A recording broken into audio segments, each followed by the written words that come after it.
Naam, karibu katika mwendelezo tena wa mafunzo ya Photoshop design, na tuliishia hapa wakati tunaandika ile neno ya mwaka technology, ambapo limekosewa kidogo. Kama unataka uedit, unabinya herufi yako T kwenye keyboard yako, kisha unakuja kuedit namna hiyo, kuedit maneno yako, unaitoa tu hiyo tayari tutakuwa umesha edit. Lakini turudi kwenye move tool. Move tool tumeshaifanyia kazi, na tulikuwa katika tool nyingine inayoitwa rectangular mark tool. Hii hapa, hii rectangular mark tool kwanza ina option, ina vitu vinne. Maana yake tuliishia mahali ambapo tumeselect, tumechagua tu nani rectangular mark tool, lakini hatukuielezea kwa ndani. Hii inatumia mfumo wa rectangle. Rectangle ni mstatili, lakini kuna duara hapo, lakini vile kuna mstari ambao ni upo horizontal, yani upo ulalo, na vile kuna mstari ambao upo wima. Ni wewe mwenyewe unachagua ipi. Hizi zote zinakusaidia katika kuchagua, kubadilisha mahali fulani rangi au kitu gani.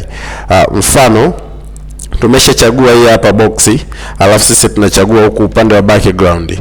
Tukishusha hii boxi hapa kwa kutumia navigation keys kwenye keyboard yako, hizi za mishale kwenda chini kwenda juu.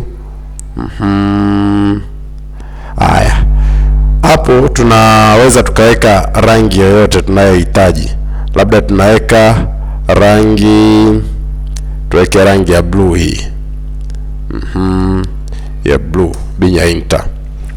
Haya, rangi ya blue tukibinya shift control backspace, tutapata rangi ya background ambayo ni hii hapa. Alafu pia tukibinya shift alt backspace, tutapata hiyo rangi ya blue. Kwa hiyo ni kwamba imewekwa hiyo kwa sababu ulichagua hiyo move, inamaanisha kwamba ni rectangular mark tool. Kwa hiyo ili kuiondoa unabinya control D. Control D ndio una deselect eneo lako. Lakini vile kwa upande wa hii hapa ellipse, unaweza ukachagua, labda umechagua hapa ni kitu kile inatokea namna hiyo, deselect. Kama umechagua ni line, ni vile horizontal, labda umeweka mstari wako umekuwa hivyo, unaona.